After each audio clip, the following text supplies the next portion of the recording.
కలుగునకు సూచన. రక్షణ కలుగునకు సూచన మన వర్తమానం మనం నేర్చుకుందాం. ఫిలిప్పీలకు రాసిన పత్రిక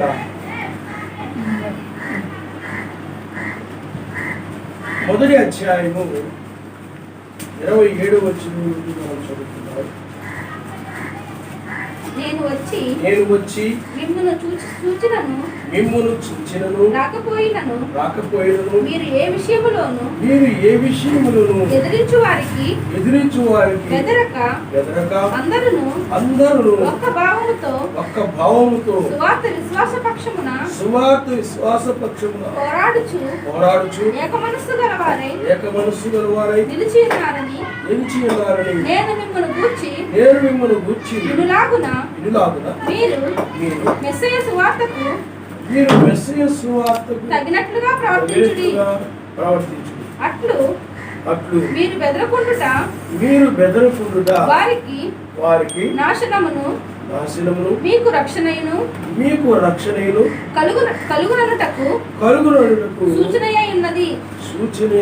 ఇది సర్వశక్తిమంతుని వలన కలుగునది. ఏలయనగా మీరు నా యందు చూచినట్టు నా యందున్నదని మీరిప్పుడు వినుచున్నట్టు పోరాటము మీకును కలిగి ఉన్నందున మెస్సయ్యనందు విశ్వాసముంచుట మాత్రమే గాక ఆయన పక్షమున శ్రమపడుటయు ఆయన పక్షమున మీకు అనుగ్రహింపబడెను.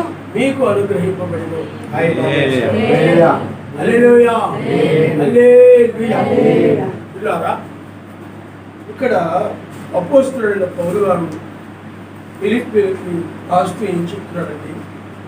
నేను వచ్చి మిమ్మును సూచనను రాకపోయినను మీరు ఏ విషయములను ఎదిరించు వారికి బెదరక అందరూ ఒక్క భావముతో సువార్త విశ్వాస పక్షమున పోరాడుచు ఏకమనస్సు గల వారై నిలిచి ఉన్నారని నేను మిమ్మల్ని గూర్చి ఉండగా మీరు మెస్సయ్య సువార్తకు తగినట్లుగా ప్రవర్తించుడి.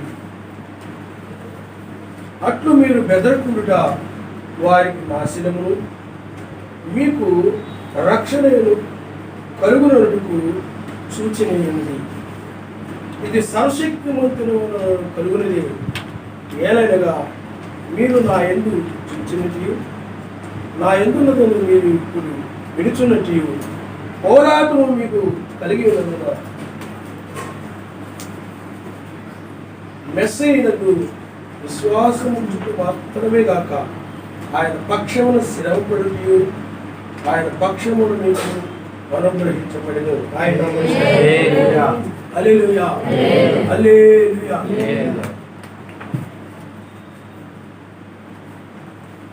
చూడండి, పౌలు గారికి మెస్సయ్య నిమిత్తమై శ్రమలు వచ్చాయి. అక్కడ పౌలు గారు కూడా వాక్యం మీద నిలబడి అతడు వాక్య విరోధమైన వాటితో పోరాడుతూ ఉన్నాడు. అదే ముందు సందర్భంలో అది ఉన్నదన్నమాట. అది కూడా మనం చదివితే మంచిదేమో. చదువుదాం. ఫిలిప్పీలకు రాసిన పత్రిక 1వ అధ్యాయము 15 నుండి మనం చదువుకుందాం. కొందరు అసూయ చేతను కలహబుద్ధి చేతను మరికొందరు మంచి బుద్ధి చేతను మెస్సయ్యను ప్రకటించుచున్నారు. వారైతే నా బంధకములతో కూడా నాకు శ్రమ తోడు చేయవలని తలంచుకొని శుద్ధ మనస్సుతో అంటే మంచి మనసుతో కాక కక్షతో మెస్సయ్యను ప్రకటిస్తున్నారు. వీరైతే నేను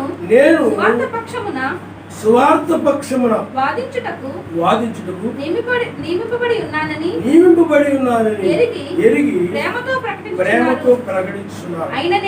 అయిననేమి మిషచేతనే గాని సత్యము చేతనే గాని ఏ విధము చేతనైనను మెస్సీయ ప్రకటించబడుచున్నారు. అందుకు నేను సంతోషించుచున్నాను. ఇక ముందును సంతోషింతును. మరియు నేను ఏ విషయములోను సిగ్గుపడక ఎప్పటి వలనే ఇప్పుడును పూర్ణ ధైర్యముతో బోధించడం వలన చూడండి. మరియు నేను ఏ విషయములోను సిగ్గుపడక ఇప్పటి వలనే అది ఎప్పటిలాగనే ఇప్పుడును పూర్ణ ధైర్యముతో బోధించడం వలన నా బ్రతుకు మూలముగా సరే చావు మూలముగానైనను సరే మెస్సయ్య నా శరీరమందు గణపరచబడునని నేను మిగుల అపేక్షించుచున్నాను. నిరీక్షించుచున్న ప్రకారముగా మీ ప్రార్థన వలన యెహోవా మెస్సీయ యొక్క ఆత్మ సమృద్ధిగా కలుగుట వలన ఆ ప్రకటన నాకు రక్షణార్థముగా పరిణమించునని నేను ఎరుగుదును. నా మట్టుకైతే బ్రతుకుట మెస్సయ్యే, చావైతే లాభము. అయినను శరీరముతో నేను జీవించుటయే నాకున్న పనికి ఫలసాధనమైన నేనేమి కోరుకుందును నాకు తోచలేదు. ఈ రెండింటి మధ్య ఇరుకుబడి ఉన్నాను.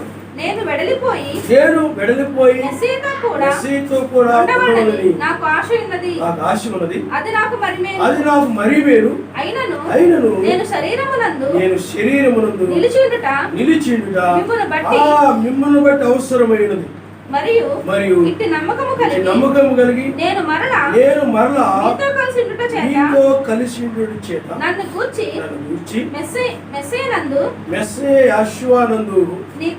మీకున్న అతిశయము అధికమగునట్లు మీరు విశ్వాసమునందు అభివృద్ధి ఆనందమును పొందు నిమిత్తము నేను జీవించి మీ అందరితో కూడా కలిసి ఉందని నాకు తెలియను. ఈ 27, 28 దాకా మనం చదువుకున్నాం. కాబట్టి పౌలు గారు కూడా అక్కడ సువార్త పక్షముగా వాదిస్తూ ఉన్నాడు. అంటే సత్యము పక్షముగా వాదిస్తూ ఉన్నాడు. అప్పటికే చాలా దుర్బోధనలు ఉన్నాయి. రకరకాలుగా బోధిస్తున్నారు. కొంతమంది రకరకాలుగా బోధిస్తూ ఉన్నారు వాళ్ళు. ఎందుకంటే సాతానుడు వారు మోసం చేయడం కోసము సర్వశక్తివంతులు సువార్తికులతో పాటు వాడు కూడా కొంతమంది వారి మనుషులు పెడతారు. వాడు సేవకులని వాడు పెడతారు. వాళ్ళు ఏం చేస్తున్నారంటే వాడి పక్షంగా మాట్లాడుతుంటారు. వాడు సాతాను పక్షంగా. అందుకని అలాంటి వాళ్ళు ఎప్పుడు కూడా జనుల పక్షంగా నిలబడతారు. వాక్యపక్షంగా నిలబడరు. జనుల పక్షముగా నిలబడతారు. జనులు వాక్యపక్షముగా ఉండదు. వాక్య ప్రకారం ఉండదు. ఎందుకంటే అది మనం మోసే కాలంలో మనం చూస్తూ ఉంటాం. కాబట్టి రకరకాలుగా ఈనాడు ఎలా దుర్బోధనలు ఉన్నాయో ఆ రోజుల్లో కొద్దిగా ఉన్నాయి అపోస్తలుడు పౌలు కాలంలో. కానీ ఈ నవదీయ సంఘాలకు వచ్చినప్పుడు చాలా పెరిగిపోయాయి. అవి గొప్పగా ఉంటాయి, ధనముతో ఉంటాయి. ఎప్పుడైనా కూడా సాతానుడు లోక సంబంధమైన వాటిని కలుపుకునే సతీష్ కుమార్ చూడు, జాన్ వేసి చూడు, శ్యామ్ కిషోర్ గౌరవాడు వాడు కానీ ఇలా చాలామంది ఉన్నారు. విష్ణువు కానీ డబ్బు, విలాసవంతమైనటువంటి జీవితాలు, డబ్బు వల్ల వచ్చేటువంటి కూడా ధనము కలిగిన వ్యక్తి జీవిస్తూ ఉంటాడు. అంటే ధనవంతుడు పరలోక రాజ్యానికి ప్రవేశించడని వాక్యం స్పష్టంగా చెప్తుంది. ఆ రోజుల్లో పరిచయులు కూడా అదే విధంగా ఉన్నారు. పరిచయులు కూడా ధనాన్ని నమ్ముకున్నారు. అందువల్ల ధనవంతుడు పరలోక రాజ్యానికి ప్రవేశించడం. అందుకని కాకినాడలో ఉన్న విజయ్ కుమార్ కావచ్చు, లేకపోతే ప్రపంచంలో ఉన్నోడు కావచ్చు, హైదరాబాద్లో ఉన్నోడు కావచ్చు, అందరూ కూడా ధనము కలిగి ఉన్నవారు. కాబట్టి ధనవంతుడు పరలోక రాజ్యానికి ప్రవేశించడని వాక్యము చెప్తా ఉంది. అలాగే రకరకాల దుర్బోధలు ఈనాడు ప్రపంచంలో ఉన్నాయి. ఆ రోజుల్లో పౌలు గారి కాలంలో కూడా ఉన్నాయి. అవి ఎవరిదే ఏదో బోధించుకుంటున్నారు కదా మనకెందుకులే అని పౌలు గారు చెప్పలేదు, కానీ అది తప్పు అని వాదించేవారు. మీరు వెళ్ళే మార్గం సరైనది కాదు, మీ బోధ తప్పు, మీ సిద్ధాంతం తప్పు, మీరు ప్రకటించేటువంటి సువార్త సత్యము కాదు అని చెప్పి ఆ రోజుల్లో అపోస్తలుడైన పౌలు గారు ఏం చేసేవారు చెప్పండి? వాక్యపక్షంగా సర్వశక్తిమంతుల పక్షంగా నిలబడి అపోస్తలుల బోధ ప్రకారంగా నిలబడి 12 మంది అపోస్తలులు నిలబడి అతడు వాదిస్తున్నాడు. హల్లెలూయా, హల్లెలూయా. అందుకని వీరైతే నేను సువార్త పక్షమును వాదించుటకు నియమింపబడి ఉన్నానని. ఆ రోజుల్లో సువార్త ప్రకటిస్తూ ఉన్నప్పుడు 2 రకాలైన పోరాటాలు ఉంటాయి. వాస్తవం చెప్పాలంటే అసలు 3 రకాలైన పోరాటాలు ఉంటాయి. ఒకటి వెలుపలి పోరాటం, రెండవది లోపలి పోరాటము, మూడవది ఇంకా లోపల జరిగే పోరాటం. హల్లెలూయా. మూడిని జయించాలి. ఒకటి ఏమిటంటే లోకములో ఉన్నటువంటి ఇప్పుడు నువ్వు ఆయన నమ్ముకున్నావు. నువ్వు ఆయన నమ్ముకున్న తర్వాత నీ వాళ్ళందరూ కూడా అన్ని సంబంధమైన వాళ్ళు ఉంటారు. వాళ్ళు ఏవో పండుగలు, పబ్బాలు, లోక్సభ ఆచారాలు పిలుస్తారు. నువ్వు వాటిని ఎందుకు రావు ఏమిటంట అక్కడ నువ్వు వాళ్ళతో పోరాడతావు, అక్కడ వాళ్ళకి వ్యతిరేకంగా నిలబడతావు. అదే మోషే పరిచర్లో కూడా జరిగింది.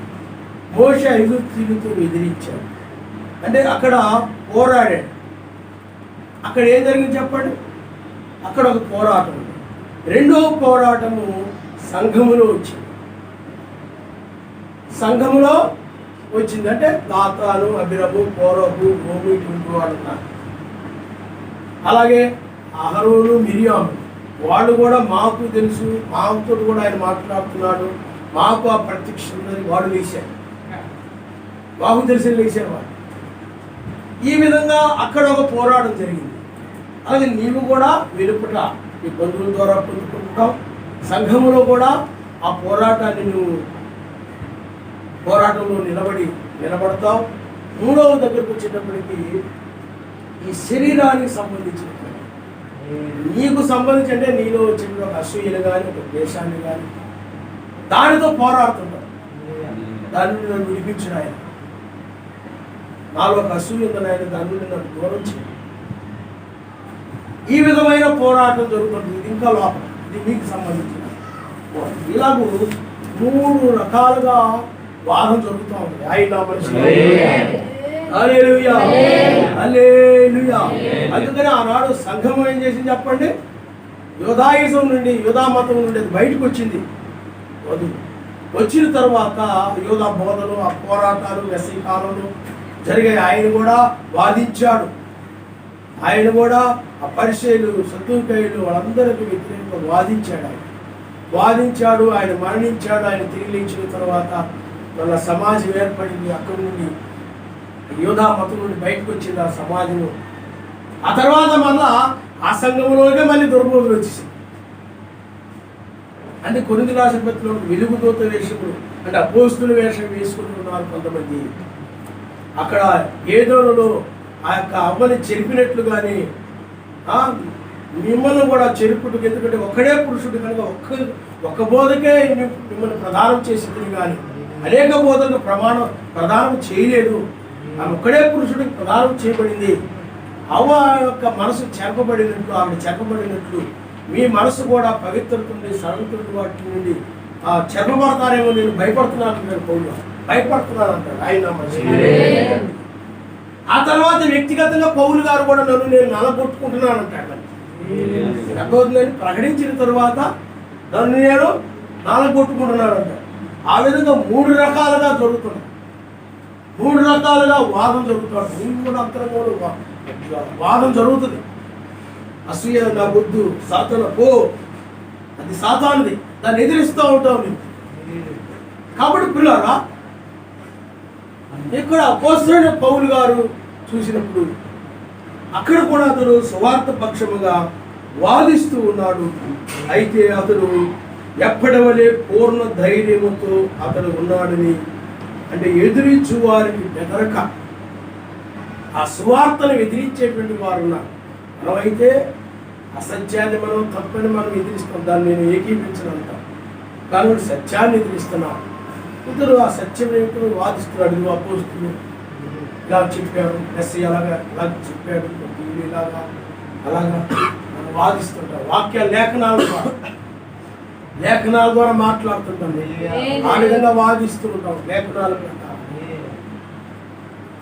కానీ ఇక్కడికి వచ్చేటప్పటికి పౌలు గారు కూడా ఆ విధంగా వాదిస్తూ ఉన్నారు. అయితే ఒక విషయాన్ని మీరు గమనించండి, మనము ఇక వాదించే కాలము లేదు, లోకానికి సువార్త ప్రకటించే కాలము కాదు ఇది. అందువల్ల లోకముకు ఇదిగో మీరు తిట్టంలో ఉన్నారు, మీరు కరెక్ట్ కాదు, అది వాదించే సమయం, ఇక్కడ ఆరాధనలు తప్పు, అది మీ తప్పుడు బోధలు తప్పు, నువ్వు వాదించే సమయంలో లేవు, వాదించే కాలంలో లేవు.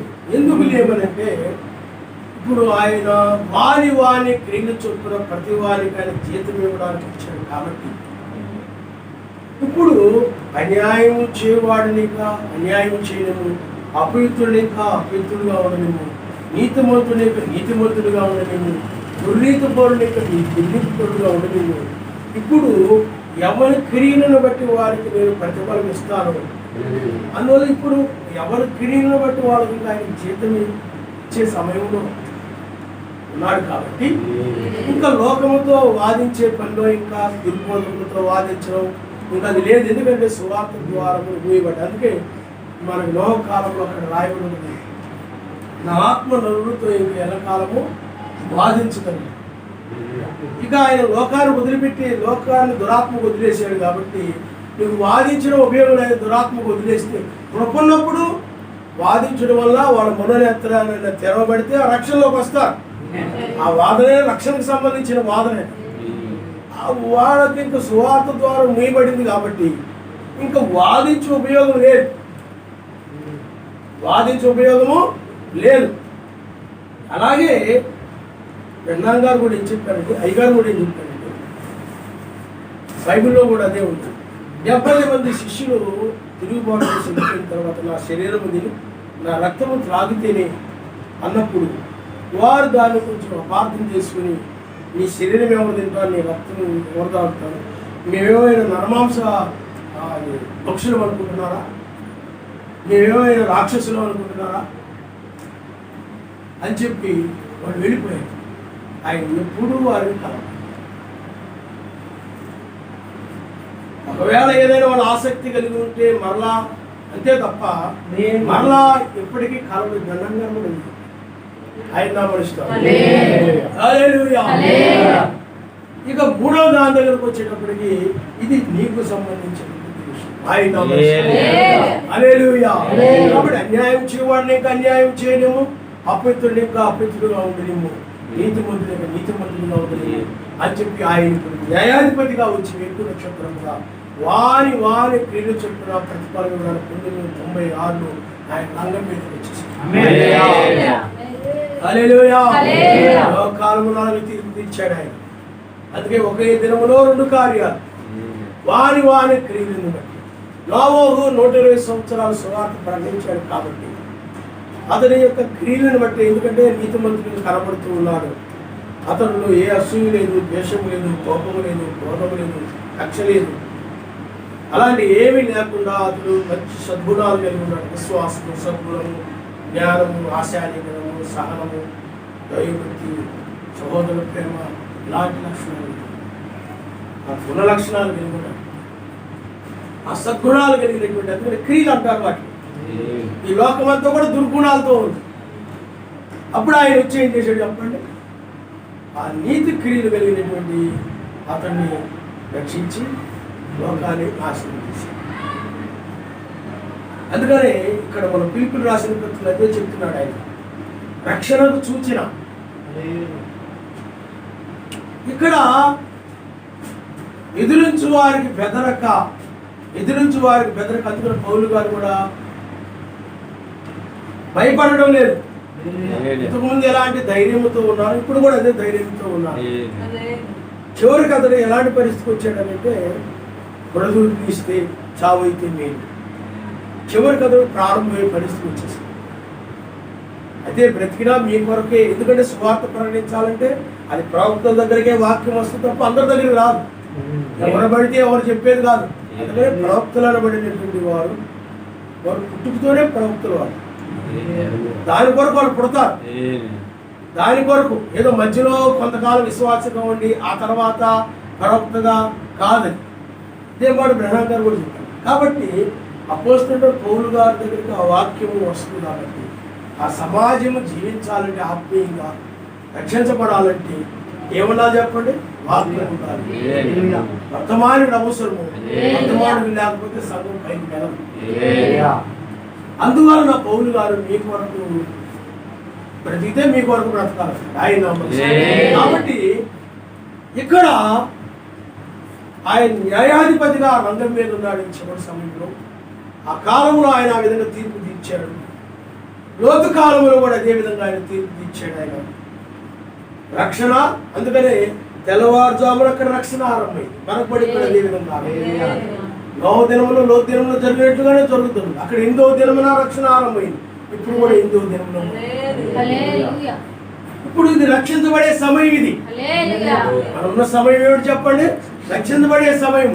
అయితే పౌలు గారు ఫిలిప్పీలకు చెప్పినటువంటి ఆ రక్షణ ఏమిటి అంటే, అది మొదటి రక్షణకు సంబంధించిన రక్షణ. మీకు అర్థమవుతుందండి? మీకు రక్షణ కలుగునట్టుకు చూడండి, ఆ ఫిలిప్పీ సమాజంలో రక్షించబడిన సమాజం, నామములో బాప్తిజం పొంది రక్షించబడిన సమాజం. అయితే ఇక్కడ పౌలు గారు ఏమంటున్నారంటే, మీరు చాలా జాగ్రత్తగా గమనించింది, మీకు రక్షణను కలుగునట్టుకు సూచనది. అంటే రక్షణ కలిగింది అని అనడం లేదు, కానీ రక్షణ కలుగునట్టుకు సూచనది అంటాడు. అంటే ఈ రక్షణ గురించి మాట్లాడుతున్నారు. హల్లెలూయా. అంటే మొదటి కాలపు రక్షణ పొందున్నారు. ఆ రక్షణ సువార్త గురించి అతను వాదిస్తూ ఉన్నారు. ఈ రక్షణ పొందాలంటే మీరు ఆ రక్షణ విషయంలో మీరు ఎదిరించే వారికి బెదరకుండా మీరు నిలబడాలంటే ఆ సువార్త రక్షణ కాబట్టి ఆ బెదరగా నిలబడాలంటున్నాడు ఆయన. హల్లెలూయా, హల్లెలూయా.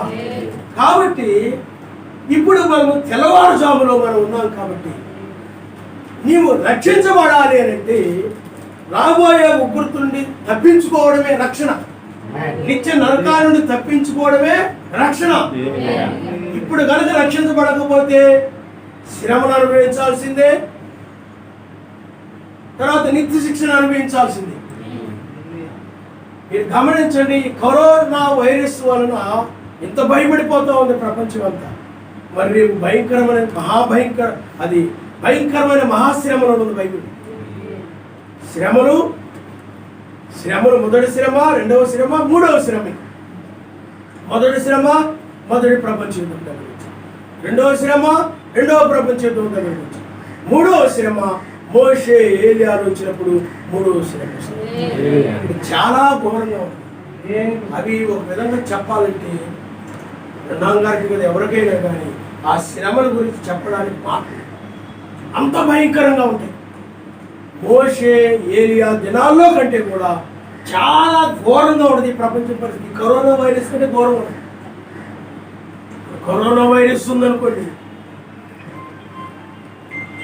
ఇది అంత భయంకరమైనదే కాదు శ్రమకాలంతో పోల్చుకుంటే. ఎందుకంటే ఇప్పుడు గాలి పిలిచినా అక్కడితో మాట్లాడి ఒకరికొకరు సంబంధాలు లేకుండా జీవించాలి. నీ భర్త అయినా నీ పిల్లలైనా ఎవరైనా కానీ వైరస్ వచ్చిందనుకోండి, సంబంధం ఉండడానికి ఉంటే అది నీకు కూడా అంటుకుంటాం, నీ ప్రాణం కూడా తీసేస్తాం.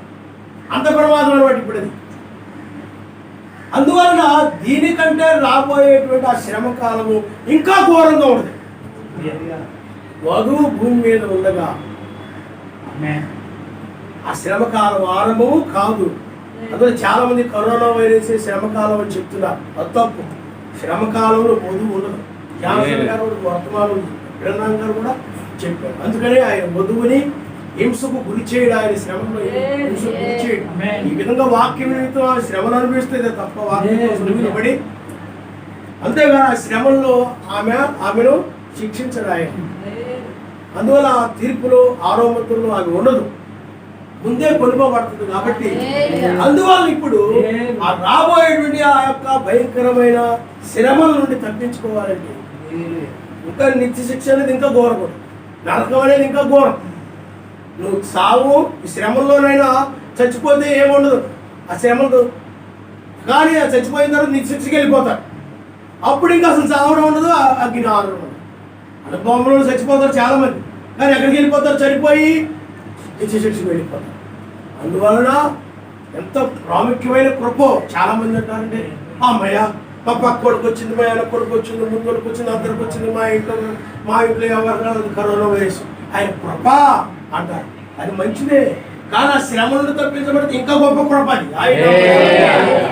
హల్లెలూయా. వైరస్ నుండి నువ్వు తప్పించుకొని రేపు ఆ శ్రమంలో పడ్డావు అనుకోండి, అప్పుడు పరిస్థితి ఏంటి? అందువలన చాలా మంది ఆ పరిచయుడు అలాగే అనుకున్నాడు, అశంకర వల్ల నన్ను ఉంచినందుకు, ఇసుంకర వల్ల కష్టాలు నాకు లేవు, ఇసుంకర దరిద్రుడు, అతని వల్ల పాపిని కాదు నేను, నాకు బాగా డబ్బు ఇచ్చాడు, అన్ని ఇచ్చాడు, నాకు ఏ రోగాలు లేవు, ఏ జబ్బులు లేవు. ఆ శుంకరికి అవన్నీ ఉన్నాయి. రుణంగానే ఉంటానంటే రోగిగా నువ్వు ఉన్నప్పటికీ నీతిమంతుడిగా జీవించడమే ముఖ్యమని చెప్పాడు ఆయన. హల్లెలూయా. ఆరోగ్యవంతుడిగా ఉండి దుర్నీతిపరుడుగా జీవిస్తే ఏ ఉపయోగం లేదన్నాడు. అర్థమవుతుందండి? కాబట్టి అందరికీ అన్నీ ఉన్నాయి కదా, నాకేమి లేవు నువ్వు అనుకోవచ్చు, కానీ రేపు కనుక నువ్వు విడిచిపెట్టబడితే ఎక్కడికి వెళ్తావు అనేది ముఖ్యం. అందుచేత నువ్వు ఇప్పుడు ఆ రక్షణ ముఖ్యం. ఇది కరోనా వైరస్ నుండి రక్షణనే కాదు, నువ్వు శ్రమకాలం నుండి రక్షించబడాలి. మోషే ఏలియాలు వచ్చినప్పుడు తీర్పులు వస్తాయి, భూమి మీద నీరు రక్తముగా మార్చబడుతుంది, కరువులు వస్తాయి, ఇలాంటి తెగుళ్ళు ఇంకా వస్తాయి, భయంకరమైన తెగుళ్ళు వస్తాయి, మనుషులు తినేడు పరిస్థితి వచ్చేస్తాయి. చాలా ఘోరమైన పరిస్థితి. ప్రతి ఇంట శవమే. ఇప్పుడు చూడండి, కుప్పలు తెప్పలుగా కాల్చేస్తున్నారు. అక్కడ కాల్చి వేయడానికి శ్మశానాల్లో ఖాళీ లేదు, హాస్పిటల్లో చేర్చుకోవడానికి ఖాళీ లేక బయట ప్రాణం పోతా ఉంటే ఏడుస్తున్నారు. ఆ భార్యను బ్రతికించండి, నా పిల్లలు బ్రతికించండి, హాస్పిటల్లో జాయిన్ అవ్వడానికి చోటు ఇవ్వండి అని బయట హాస్పిటల్ బయట ఏడుస్తున్నారు చాలామంది. శ్మశానాల దగ్గర ఏడుస్తున్నారు చాలామంది. మరి ఇప్పుడే ఇలా ఉందంటే రాబోయే శ్రమకాలము ఇంకా ఎంత ఘోరంగా ఉండబోతుందో ఆలోచించి. అయితే పిల్లారా, ఈ దినాన్ని మనకు ఆయన బయలుపరిచినందుకు ఆయనకే మహిమ కలుగును. హల్లెలూయా. ఎందుకంటే ఇది తప్పించుకునే దినము, రక్షించబడే సమయం ఇది. అందుకనే కడవరి రక్షణ నీకు తెలుసు కానీ మిగతా వాళ్ళకి తెలియదు. కాలం ఉందని తెలుసు, ఉగ్రత రాబోతుందని తెలుసు, నిత్య శిక్ష ఉందని తెలుసు, నరకం ఉందని తెలుసు, రెండవ రాకడ ఉందని తెలుసు, పెండి ఉందని తెలుసు, పెండి విందు ఉందని తెలుసు, అన్నీ తెలుసు. కానీ ఆ రాకడ ఎప్పుడు జరుగుతుందో, ఆ యొక్క రక్షణ ఏమిటో, శ్రమకాలం ఎప్పుడు వస్తుందో, వధువు ఎప్పుడు ఎత్తబడుతుందో ఏది మరుగుగా ఉండకుండా మనకు బయటపరచబడింది. కానీ లోకానికి అది మరుగుగా ఉంచబడింది. మరుగుగా ఉంచబడింది కాబట్టి వాళ్ళు నమ్మరు. వాళ్ళకి ఇష్టమైన నమ్ముతారు, లేకపోతే ఇష్టము కానివి నమ్మరు. కొన్ని నమ్ముతారు, కొన్ని నమ్మరు. వాళ్ళ ఇష్టం అది. మనం మన ఇష్ట ప్రకారంగా కాదు, ఆయన ఇష్ట ప్రకారంగా. హల్లెలూయా. నా జీవితం నా ఇష్టం వచ్చి నేను ప్రార్థనకు వస్తాను, నా ఇష్టం వచ్చినప్పుడు నేను వెళ్తాను, నా ఇష్టం వచ్చినప్పుడు నేను బైబిల్ చదువుకుంటాను, నా ఇష్టమైతే నేను ఇతరులు పరిచయం చేస్తాను, లేకపోతే చేయను. నేను మంచిగా ఉంటే నేను మాట్లాడతాను, లేకపోతే నా కోపం ఎక్కిందనుకో నేను చేయను. నా జీవితం నా ఇష్టం అన్నట్టు ఉండదు, వాక్య ప్రకారంగా నడుస్తుంటాం. ఎందుకంటే అందుకే మెస్సీ అంటాడు, నా ఇష్టం నేను నెరవేర్చుకోవడానికి రాలేదు కానీ ఆయన చిత్తము నెరవేర్చడానికి. అపోస్తులైన 7 సంఘాలు 7 దూతలైనా నేనైనా నువ్వైనా ఆయన చిత్తాన్ని నెరవేర్చడమే. ఆయన చిత్తం అనగా వాక్యమే, వాక్యాన్ని నెరవేర్చడమే. దాని కొరకే మనల్ని ఆయన పిలిచాడు. ఆయన హల్లెలూయా. ఇప్పుడు ఆయన చిత్తం ఏమైందంటే నీ పట్ల రాబో ఉగ్రతను తప్పించుకోవడమే. ఆనాడు వాళ్ళ జలప్రళయం ఎప్పుడు వస్తుందో వాళ్ళకు తెలుసు, సొదొమ గొమొర్రాలు ఎప్పుడు కాలిపోతాయో వాళ్ళకు తెలుసు, నీకు తెలుసు. ఇప్పుడు తప్పించుకునే జాబిదే. సూర్యుడు ఉదయించినప్పుడు ఉగ్రత వచ్చేసింది. అందుకనే మోషే ఏలియాలు వచ్చినప్పుడు ఉగ్రత వస్తుందని చెప్తుంది కాబట్టి బైబిల్. అందువల్ల వాళ్ళు నీతి సూర్యుని వర్తమానముతో, అందుకనే యూదుల మధ్య సూర్యుడు ఉదయించినప్పుడు, మెస్సయ్య ఉదయించినప్పుడు వారికి తీర్పులు ఆరంభమవుతాయి, ఉగ్రత ఆరంభమవుతుంది. ఆయన నామనిస్తారు. అందుకనే ఆ సూర్యుడు రాకముందే, ఉదయించకముందే మనము పై కొనిపోబడాలి. మోషేల రంగం మీద రాకముందే మనం ఎత్తబడాలి. ఆయన భూమి మీదకు రాడు, ఆయన మధ్య ఆకాశానికి వస్తాడు, మనం ఎదుర్కొంటామని వాక్యం చెప్తాము. ఆలోచన చేయండి, ఇది రక్షించబడేటువంటి సమయం. ఇది శరీరం మార్పు పొందే సమయం, ఇంకా ఇది సిద్ధపడే సమయం కాదు. నన్ను సిద్ధపరచునాయన, నన్ను సిద్ధపరచునాయన. కాలం తెలియకుండా చాలా మంది ఆ విధంగా బోధిస్తూ ఉంటారు, మాట్లాడుతూ ఉంటారు. కానీ ఆయన పరిశుద్ధ పర్వతం మీద ఎలా రూపాంతరం చెందాడు, అదే విధంగా మనం ఇప్పుడు మత్స్యమైన దాన్ని విడిచి అమర్చతను ధరించుకునే సమయం ఇదే. హల్లెలూయా, హల్లెలూయా. కాబట్టి ఆయన రాకడ కొరకు అంటే రాకడకు ముందు సిద్ధపడడం, ఆయన వచ్చిన తర్వాత సిద్ధపడడం కాదు. ఆయన వచ్చిన తర్వాత ఎవరైతే సిద్ధపడి ఉన్నారో వారు వెళ్ళిపోయారు. అదే వాళ్ళు అక్కడ బుద్ధి కలిగిన కన్యకలు ఉన్నారు, బుద్ధి లేని కన్యకలు ఉన్నారు. వాళ్ళ బుద్ధి లేని కన్యలు పరిశుద్ధాత్మ లేదు, బుద్ధి కలిగిన కన్యలు పరిశుద్ధాత్మ ఉంది. పరిశుద్ధాత్మ కలిగి సిద్ధముగా ఉన్నారు. వారు మాత్రం సిద్ధముగా ఉన్నవారు మాత్రమే ఆయనతో పాటు వెళ్ళిపోయారు. ఇప్పుడు కూడా సిద్ధపరుచు అని కాదు, సిద్ధముగా ఉన్నవారు మాత్రమే. ఎవరికి ఈ వర్తమానం చెప్పండి, ఇది సిద్ధపరిచే వర్తమానం కాదు, ఇది సిద్ధపడిన వారు తీసుకునే వర్తమానం. ఎందుకు కుమారుడు ఎందుకు వచ్చాడు చెప్పండి? సిద్ధపడిన వారిని, సిద్ధపడి ఉండడం అనేది ఆయన ఎదురు వెళ్ళాలని మనసు. తప్పిపోయిన కుమారుడు ఉన్నాడు, తప్పిపోయిన కుమారుడికి ఏమొచ్చింది? తండ్రి యొద్దకు వెళ్ళాలని మనస్సు వచ్చింది. తండ్రి యొద్దకు వెళ్ళాలని అతడు మనసు వచ్చింది, తండ్రిని ఎదుర్కోవాలని మనసు వచ్చింది, కలుసుకోవాలని మనసు వచ్చింది. అందుకని పెండు కుమారుని ఎదుర్కొని రండి అని వర్తమానం ఎవరు చెప్పండి? 7వ దూత వర్తమానం. అప్పుడు వాళ్ళు ఆ వర్తమానాన్ని బట్టి సిద్ధపడ్డారు. కాబట్టి ఆ ఎదుర్కోవాలని, కలుసుకోవాలి అని కనిపెడుతూ ఎవరైతే ఉన్నారో వారికే ఈ వర్తమానం. వారి శరీరం ఇప్పుడు ఏమవుతుందో చెప్పండి? మత్స్యమైన దాన్ని విడిచి ఆ మత్స్యతను ధరించుకుని పైకి.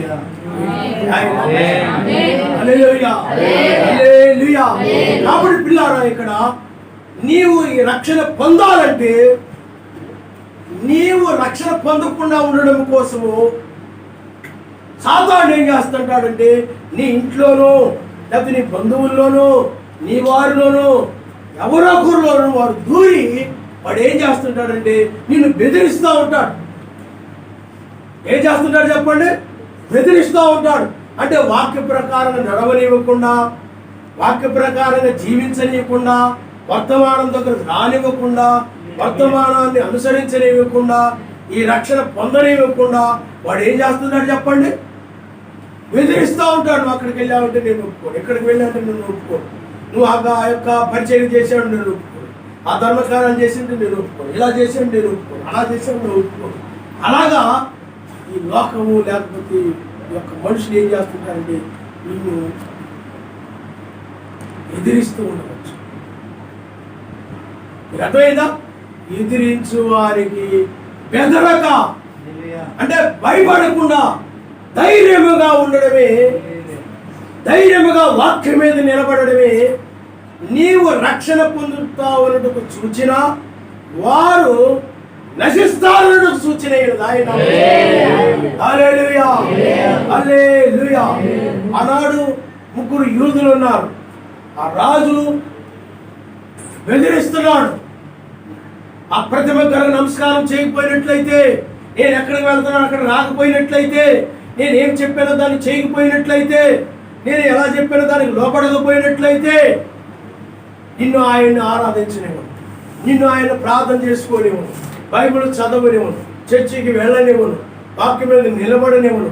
అలాగా ఈ రోజులు ఎలా బెదిరిస్తుంటారు, ఆ రోజుల్లో కూడా అలాగే బెదిరించారు. అంటే వాళ్ళు చెప్పేటువంటి వాక్య వ్యతిరేకమైన వాటి వైపు ప్రేరేపిస్తున్నారు. ఇదిగో నేను నా పుట్టింటికి వెళ్ళిపోతున్నాను, అమ్మగారింటికి వెళ్తున్నాను, నువ్వు కూడా వస్తావా రావా, రాకపోతే నేను నీ మాట వినను, నేను ఎక్కడికి వెళ్ళనివ్వను. బాబోయ్ ఆయన ఇల్లు మన చోటుకి వెళ్తే అప్పుడు మరి ప్రార్థనకు రానిస్తాడు అనుకుని, అలా లేదా ఆవిడ చెప్పిన మాట వింటే అప్పుడు ప్రార్థనకు వెళ్ళనివ్వదు, లేకపోతే వెళ్ళనివ్వదని అలా మనుషులు భయపడిపోయి బెదిరిపోయి అది చేస్తాను ఇది చేస్తాను బెదిరిస్తారు. అక్కడ కూడా ఏం చేశాడు చెప్పండి, ఆ రాజు మీరు కనుక ప్రతి నమస్కారం చెప్పినట్లు చేయకపోయినట్లయితే మిమ్మల్ని తీసుకొని వెళ్ళి అగ్నిలో పడవేస్తాను బెదిరించాడు. ఆ ముగ్గురు యూదులు ఎదిరించు వారికి బెదరక ధైర్యముగా వారు నిలబడ్డారు. హల్లెలూయా. భయపడలేదు. ఎందుకో మీరు అక్కడ ప్రార్థనకి వెళ్ళడానికి లేదు, లేకపోతే ఇక్కడ వెళ్ళే పని అయితే నువ్వు ఇంకా అక్కడే ఉండిపో, నువ్వు ఇంకా ఇంటికి రావడానికి లేదు, అలా ఇలా అనొచ్చు. అయినా నువ్వు బెదిరిపోతున్నావు అంటే రక్షణ పొందలేదు. ఎదురించు వారికి బెదరకు నువ్వేం చేయాలి చెప్పండి, వాక్యం కోసం నిలబడాలి. హల్లెలూయా. అందుకనే మనం రక్షణ విషయంలో మనం బెదిరిపోవాలి. అందుకని ప్రాణాన్ని సైతం మనం ద్వేషిస్తామే తప్ప. అందుకని ఆ ముగ్గురు యూదులు ప్రాణాన్ని ద్వేషించారు. ప్రాణాన్ని ప్రేమించే పనితే బాబు మీరు అలా చెప్తారని చేస్తామండి, ఎన్ని కొబ్బరికాయలు పట్టమంటారండి, ఎన్ని పూజలు చేయమంటారండి, ఎన్నిసార్లు మొక్కమంటారండి, పాలకం చేయమంటారా, గడప తెమ్మంటారా, ఎద్దమ్మంటారా అన్నారా? అల్లే మరి ఏం చేశారు చెప్పండి, రాజా మేము సేవించిన సర్వశక్తిమంతుడు మమ్మల్ని రక్షించకపోయినా మేము మాత్రం దానికి మొక్కం, వాక్య వ్యతిరేకమైన మేము చేయము, మేము యూదులమి ఇశ్రాయేలుమి, మేము సేవించిన వాడు సర్వశక్తిమంతుడు, ఆయన విరోధంగా మేము పాపం మేము ఆ వాక్య ప్రకారం మేము నిలబడతామని ఏ మాత్రం కూడా ఎదిరించే వారికి బెదిరిపోలేదు. అందుకనే భయపెడతాడు. లోకంలో చాలా మంది ఏం చేస్తుంటారు చెప్పండి, భయపెడుతుంటారు. భార్యను భయపెడతా ఉంటాడు గుడ్లను చూసి, ఒకవేళ చిక్కించి, పెద్ద భర్తను భయపెడతా ఉంటుంది. ఒక్కొక్కసారి కొంతమంది తల్లిదండ్రులను భయపెడతా ఉంటారు పిల్లలు. ఈ విధంగా రకరకాలు జరుగుతూ ఉంటుంది. ఎందుకు అంటే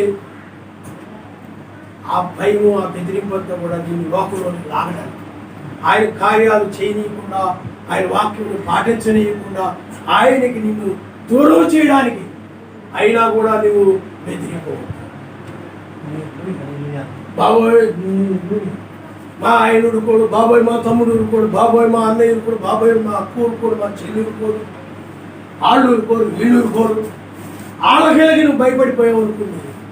బెదిరిపోతే రక్షణ కోల్పోవడం అనేది. కాబట్టి రక్షించబడాలంటే ఎదిరించు వారికి బెదరక నీవు సువార్త పక్షముగా, వేపు నక్షత్రం పక్షముగా నువ్వు నిలబడాలి. ఆయన దూత పక్షముగా నిలబడాలి. రేపు దూత ఆయన, సాయంకాలం దూతగా ఆయనే ఉన్నాడు. దూతండి సాయంకాలంలో ఆయనే దూతగా ఉన్నాడు, 4 జాముల్లో ఆయనే దూతగా ఉన్నాడు. ఓ ఆయనే మోషే పరిచయంలో ఉన్నాడు. ఆయనే రెబెకాని తీసుకొని రావడం విషయంలో, ఆమె రెబెకా యొక్క వివాహం విషయంలో ఆ దూత ఇన్వాల్వ్మెంట్ ఉంది. ఆయన నీకు మెస్సీ యొక్క వివాహం విషయంలో కూడా దూత ఇన్వాల్వ్మెంట్ ఉంది. ఆయన ఇన్వాల్వ్ అయ్యాడు, కలుగు చేసుకున్నాడు ఇప్పుడు ఈ వివాహం విషయంలో ఆయనకి నీకు. కాబట్టి నీవు ఈ చివరి కాలంలో నీవు రక్షించబడాలంటే ఎదిరించు వారికి భయపడక అపోస్తలుడైన పౌలు గారు వలె అతడు ఇంతకు మునుపటి ఎంత ధైర్యం కలిగి ఉన్నాడో ఇప్పుడు కూడా నేను అదే ధైర్యంతో నేను ఉన్నాను అంటాడు. కృంగిపోలేదు, భయపడలేదు. శ్రమలకి, నిందలకి, అవమానాలకి, తిరస్కారములకి, వెలివేతలకి, అగ్నికి గాని, శరసాల సంఖ్యలకు గాని, కొండ దెబ్బలకు గాని, వేటికి భయపడకుండా ఆడు నిలబడ్డారు. ఆయన నామములో ఆ విధంగా ఎదిరించి వాడు బెదరక నిలబడడమే నీవు రక్షణ పొందుతావు అనేదానికి సూచన. ఆ ఎదిరించువారు, ఆ బెదిరించువారు నాశనం అవుతారనే దానికి సూచన. ఆనాడు ఆ ముగ్గురు యూదులు ఎదిరించు వారికి బెదరలేదు కాబట్టి వారిని ఆయన రక్షించాడు. ఆయన ఆ ఎదిరించిన వారు, బెదిరించిన వారు తీసుకుని అగ్గిలో పడేస్తే ఏమైపోయాడు చెప్పండి. దానియేలు కాలములో పడితే దానియేలుని సింహాల గుహలో పడేస్తా ఉన్నప్పుడు, ఇదిగో దానియేలు ఈ చట్టాన్ని నువ్వు గౌరవించి నువ్వు నీ సర్వశక్తిమంతుడు తప్ప ఇంకెవరికైనా మొక్కుకోవచ్చు, ఎవరికైనా ఇచ్చేయచ్చాను అనలేదు. రాజుగారే అనగా ఇంకెవరు ఏమి అనగాలి, ఎవరికి ఏమి ప్రాధాన్యత. అప్పుడు దానియేలు అయ్య బాబోయ్ ఇంత కష్టమైన శ్రమ వచ్చింది, ఎవరైనా అలా చేసినట్లయితే తీసుకుని వెళ్ళి ఆ సింహాల గుహలో పడేస్తారు. చాలా ఆకలితో ఉన్నాయి చూడు, అవి చాలా ఆకలితో 10 నుంచి ఏం తిండి లేకుండా ఉన్నాయి. ఏదైనా పడేస్తే మాత్రం గుట్టుకుని మిగాతే అంతే మనిషిని, అంత భయంకరంగా ఉన్నాయి. అలాగా బెదిరిస్తూ ఉన్నారు. కానీ దానియేలు ఆ చట్టాలకు కానీ వారి మాటలకు కానీ వేటికి కూడా బెదిరిపోలేదు, భయపడలేదు. కొన్నిసార్లు నీ భర్త వచ్చి వీడియోకి ఇచ్చేస్తాను, వచ్చాడు నీ లోపలికి రానివ్వను, అలా చేయను ఇలాగ చేయను, నీ బట్టలు కొన్నావు చీరలు కొన్నావు, అవి చేయను ఈ చేయను అని కొన్నిసార్లు బెదిరిస్తూ ఉంటాడు. అదేదా వారి దృష్టిలో ఆయన వాక్య ప్రకారం జీవించడం నేరం. మనం ఈ లోకం దృష్టిలో నేరస్తులంగా ఉండదు. దాన్ని అంటారు మెస్సీ కొరకు ఖైదీలో ఉండదు. ఖైదీ అంటే ఎవరు చెప్పండి? నేరస్తులు. ఆనాడు ఆ యొక్క దానియేలు ఒక నేరస్తులుగా కనబడుతున్నాడు. దానియేలు ఎందుకంటే రాజుగారి యొక్క చట్టాన్ని గౌరవించలేదు. గమనించండి, అతడు నేరస్తుడైన అనేక మంది నేరములు మోపినప్పటికీ కూడా అతడు బెదిరిపోవడం లేదు. ఎందుకంటే అతడు ఏమై ఉన్నాడో తెలుసు, అతడు ఆరాధిస్తున్న ఆయన ఎవరో తెలుసు, అది ఏమైనదో తెలుసు, ఆయన రక్షిస్తాడని తెలుసు, ఆయనకు అసాధ్యమైంది ఏమీ లేదని తెలుసు. అది తనతో తాను రాలేదని ఆయన పిలిచాడు కాబట్టే నేను ఇక్కడ ఈ యొక్క వీళ్ళ మధ్య నేను ఉన్నానని ఆయన దానియేలుకి సమస్తము కూడా తెలుసు. ఆయన నామములో కూడా మనకు అదే విధంగా తెలుసు. మనం భయపడము. కారణం ఏమిటి? ఈ వర్తమానం పైనుండి వచ్చినటువంటి వర్తమానం. ఆయనే కళనిచ్చాడు 1993లో వేకు నక్షత్రం గురించి. ఆ కళ కూడా గుర్తులేదు, కానీ 96లో ఆటన్నిటిని గురించి ఆయన బయలుపరిచాడు. అంతవరకు మరుగుగా ఉంచాడు ఆయన. ఆ కళలు అర్థం కాలేదు, 96లో బయలుపరిచాడు.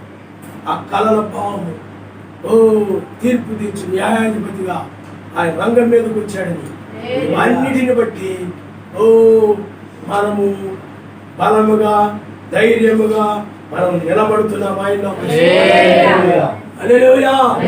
బయలుపాటుని బట్టి ఈ రోజున ధైర్యంతో నేను నిలబడ్డానికి కారణం ఏంటి చెప్పండి? బయట ఈ బయలుపరచబడకపోతే ఏదో మనుషుల చేత పిలువబడినట్లయితే అంత ధైర్యం ఉండదు. అపోస్తలుడైన పౌలు గారు కూడా ఒక ప్రత్యక్షత కలిగి ఉన్నాడు. అతడు ఒక వెలుగును చూశాడు. అతడు దానిని బట్టి అతడు ధైర్యముగా నిలబడి ఉన్నాడు వాక్యం. అలాగే దానియేలు కూడా ఒక ప్రత్యక్షత కలిగి ఉన్నాడు కనుక దానికోసం ఆ విధంగా నిలబడి ఉన్నాడు. అందుకనే దానియేలు ఏమాత్రము కూడా ఎదిరించి వారికి బెదరకుండా ధైర్యంగా నిలబడ్డాడు. అందుకని ఆ ధైర్యంగా నిలబడడమే నీకు రక్షణ, నీవు రక్షణ పొందుతావనే దానికి సూచన. దానియేలు రక్షణ పొందుతాడనే దానికి సూచన ఏమిటి చెప్పండి? భయపడకుండా ఆయన సన్నిధికి వెళ్ళి ప్రార్థిస్తూ ఉన్నాడంతే, ఆయన కార్యాలు చేస్తూ ఉన్నాడంతే, ఆయన వాక్య ప్రకారం నడుస్తూ ఉన్నాడంతే. ఎదిరిపోలా, భయపడలా, వణికిపోలా, తిరిగివారు ఆయన రాజ్యాన్ని ప్రవేశించాలని వాక్యం భయపడేవారు ఆయన రాజ్యానికి రారు. కాబట్టి ఆ విధంగా దానియేలు నిలబడ్డాడు. దానియేలును తీసుకొని వెళ్ళి ఆ సింహాల గుహలో వేసినప్పుడు సర్వశక్తిమంతుని రక్షించాడు. ఆయన హల్లెలూయా. ఎవరైతే ఆ చెడ్డ చట్టాన్ని పుట్టించడానికి కారకులయ్యారో, ఆ కొండెగాడు, ఆ భేదాలు పెట్టినోళ్ళు, ఆ కలహాలు పెట్టినోళ్ళు, ఎందుకంటే దానియేలు మీదే రాజుగారికి అభిమానం ఉంటుంది. మన మీద కూడా అభిమానం ఉండాలంటే ఏం చేయాలి? దానియేలుకి రాజుగారి ముందు గొడవ పెట్టేసామనుకోండి, అప్పుడు రాజుగారికి దానియేలు మీద ఉండదు, మన మీద ఉండదు మనసు. ఆ విధమైన కొండెము ఆ విధంగా పెట్టి ఏం చేశాడు చెప్పండి? ఆ కొండెగాడు చట్టాన్ని పుట్టించారు. ఆ కొండెగాడు అందరూ ఏమైపోయారు? నశించారు. అందుకని ఆనాడు వాళ్ళందరూ కూడా ఎదిరించి ఉండొచ్చు. దానియేలు, నువ్వు ఎందుకు ప్రార్థన చేసావు? నువ్వు ప్రార్థన చేసావు కాబట్టి ఇప్పుడు నేను సింహాలను గుహలో పడేస్తున్నావు, ఇప్పుడు ఆ సింహాలని నేను తినేస్తాయి. నువ్వు చెప్పిన మాట ఏనవా? నా మాటనే ఎదిరిస్తావా? నేనంటే నీకు లెక్కలేదా? నేనంటే మేమంటే నీకు భయం లేదా? ఇప్పుడు తెలుస్తుంది మేమంటే ఏంటో. తీసుకుని వెళ్ళి సింహాలు గుహలో పడేసి ఆ విధంగా బెదిరిస్తాను, నా తడాక ఏదో చూపిస్తాను. ఇప్పుడు కాదు, అవసరమైన వచ్చినప్పుడు చెప్తాను అంటారు. క్రైస్తవుడు ఆ విధంగా మాట్లాడు. అర్థమైందండి? అవసరమైనప్పుడు తొక్కేస్తాను అంటాడు. రకరకాలుగా మాట్లాడుతూ రకరకాలుగా ఏటికి భయపడతాను. నీవు కూడా పెద్దరకాలు ధైర్యముగా ఉన్నావంటే రక్షణ పొందుతావని ఆయన నామడిస్తాడు. ఎవరైనా కావచ్చు, లోకంలో ఎవరైనా కావచ్చు, బెదిరించు వారికి నువ్వు బెదిరిపోకూడదు, శ్రమలకు భయపడకూడదు. అందుకనే మెస్సీని విశ్వసించడమే కాదు, పౌలు గారు అదే చెప్తున్నారు, మెస్సీని విశ్వసించుడే కాదు, ఆ శ్రమలలో కూడా చూడండి. మొదటి అధ్యాయంలోని 30 వచనములు, మెస్సీయునకు విశ్వాసం ఉంచడం మాత్రమే కాక ఆయన పక్షమున శ్రమపడుటయు ఆయన పక్షమున మీకు అనుగ్రహించబడింది. ఆయన విశ్వాసం ఉంచడమే కాక చాలా మంది విశ్వాసం ఉంచుతారు, కానీ ఆయన శ్రమపడినట్లుగా శ్రమపడడానికి ఇష్టపడతారు. నేను నమ్ముకుంది సుఖభోగాల కోసం నమ్ముకున్నాను కానండి, శ్రమలు పడడానికి కాదు. మరి ఇరుకు మార్గం అంటే శ్రమలతో ఉంటాయి. చాలా మంది ఆ మార్గం మాకు వద్దు అన్నారు.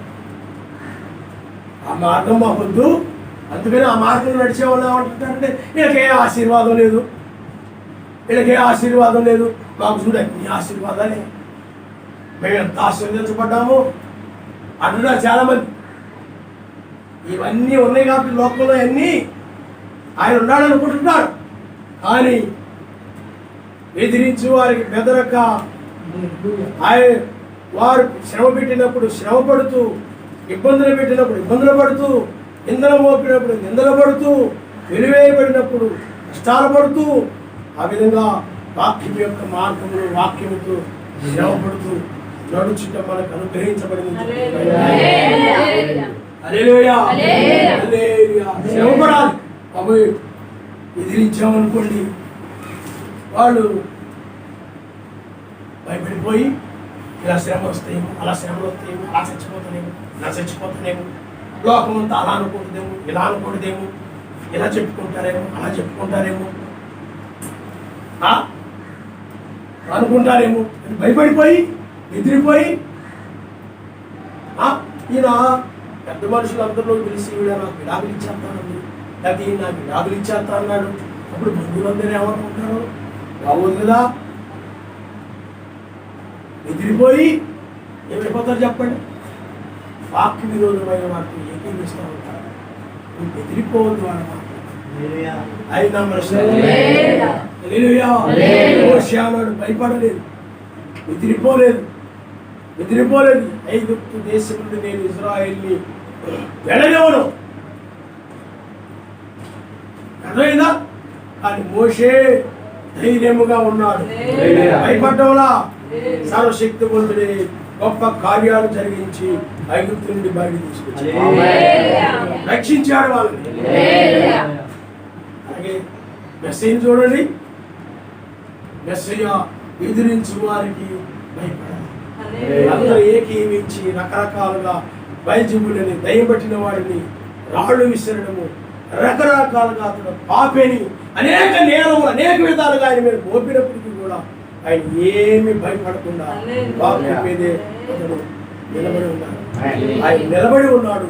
అందుకని ఆయన మరణం నుండి తిరిగి లేచాడు. హల్లెలూయా.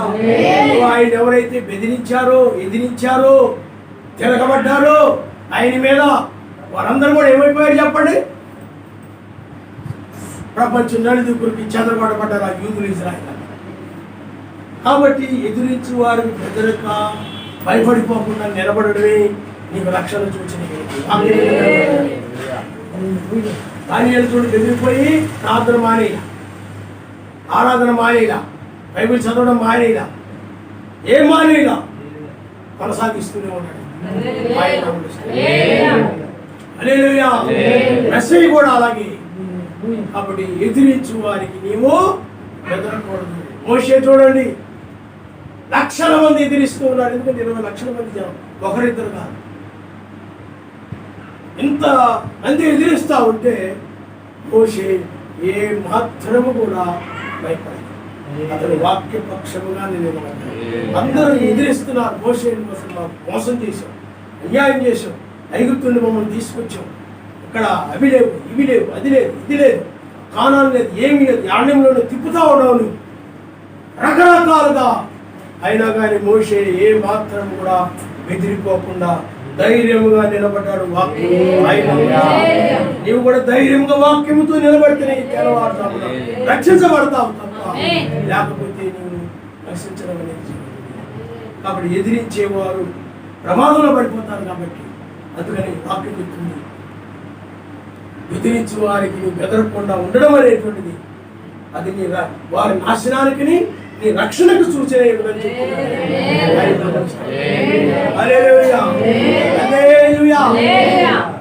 ఎదిరిపోకుండా ఉండడం, వాక్యం మీద నిలబడ్డ ఏమైనా చెప్పండి, నువ్వు రక్షించబడ్డా ఉండదు. ఒకరితో తప్పించుకుంటావు అనే దానికి సూచన. వారు ఆ ఎదిరించేవారు నశించబోతున్నారు సూచన. నిన్ను ఎదిరిస్తున్నారండి, సత్యాన్ని ఎదిరిస్తున్నాడు. ఎందుకంటే నువ్వు మెస్సీ పక్షంగా నిలబడ్డావు, వాక్య పక్షంగా నిలబడ్డావు. వాళ్ళు నిన్ను ఎదిరిస్తున్నారండి. ఎవరిని ఎదిరిస్తున్నాడు చెప్పండి? మెస్సీని ఎదిరిస్తున్నాడు. వారు నశిస్తారు, నీకు రక్షణ కలుగుతుంది. కాబట్టి ఎదిరించి వారికి ఎదరవుతుంది. దేనికి భయపడదు. మనుషులు పెట్టే శ్రమలకు కానీ, నిందలకు కానీ, అవమానాలకు కానీ దేనికి భయపడకుండా ధైర్యంగా నువ్వు నిలబడాలి. ఏమి తీసేయడానికి బహుమానం అనుకుంటదేమో, ఇలా అనుకుంటదేమో, మెల్లో అవన్నీ ఉంచుకొని నేను తీసేయకపోతే నేను మొగుడు తెచ్చాడా అంటారేమో, ఎట్లేయి లోకంలో బంధువులు వాళ్ళకి వెళ్ళినప్పుడు అవన్నీ అడుగుతారేమో అని లోకాన్ని జడిసి భయపడిపోయి బెదిరిపోయి నువ్వు అయ్యాగా పెట్టుకొని ఉన్నావు అనుకోండి, రక్షణ చూసినావు. నువ్వు రక్షించబడాలంటే ఎదిరించు వారికి భయపడతావు. లోకానికి భయపడక ఆ పనికి మన వాటిని తీసుకురా. ఏదైనా సరే వాక్య వ్యతిరేకమైన వీటినైనా సరే తీసుకునే వాక్యం కోసం నిలబడతావు. ఆయన హల్లెలూయా, హల్లెలూయా. ఇంటిలో నీ భర్త, నీ భార్య, నీ పిల్లలు, నీ బంధువులు, నిలుపులు వారు ఎవరైనా కానీ ఏ విషయంలో బెదిరించినా కానీ నువ్వు బెదిరించగా ఈ చివరి కాలంలో వాక్యం మీద కాలంగా శ్రమలో పడతావు, కష్టాలు పడతావు, నిందలు పడతావు, అవమానాలు పడతావు. కానీ వాక్యం మీద నువ్వు నిలబడు. ఇది రక్షణ పొందుతావు అనేది సూచన. హల్లెలూయా, హల్లెలూయా. కాబట్టి బెదిరిపోకూడదు. నువ్వేం చేయకూడదు చెప్పండి?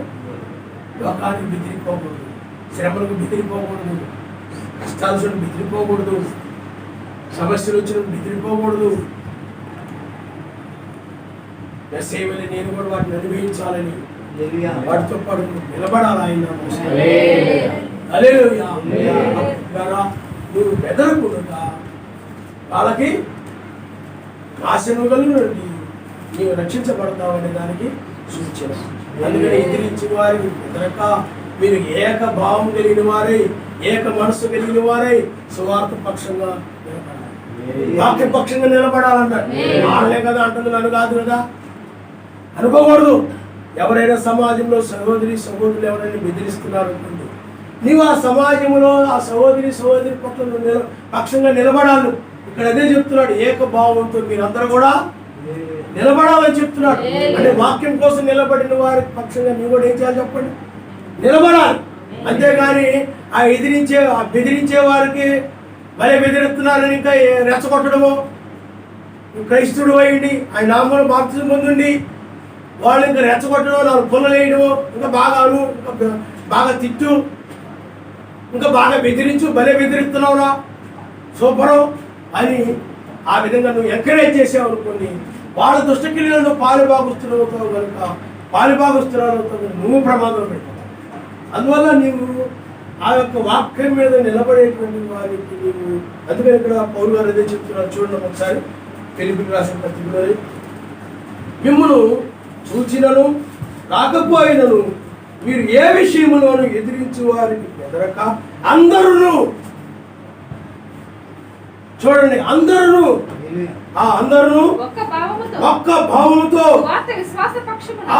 మీరు దేన్నైతే నమ్మారో ఆ సువార్త పక్షముగా పోరాడుచు ఏక మనసు గలవారని నిలిచి ఉన్నారని మిమ్మల్ని గూర్చి వీళ్ళాగున మీరు మెస్సీ సువార్తకు తగినట్లుగా ప్రవర్తించుడి. ఆయన ఎవరైనా వచ్చి సమాజంలో నిద్రిస్తూ ఉంటే, ఎవరైనా కానీ ఆ వాళ్ళు కూడా మనకెత్తుకులేరా, ఆ అన్నదమ్ములు కూడా మనం ఎత్తుకులేరా, భార్య భర్తలు కూడా మనం ఎత్తుకులేరా, పిల్లలు కూడా మనకెత్తుకులేరా, వీళ్ళు కూడా మనకెత్తుకులేరా.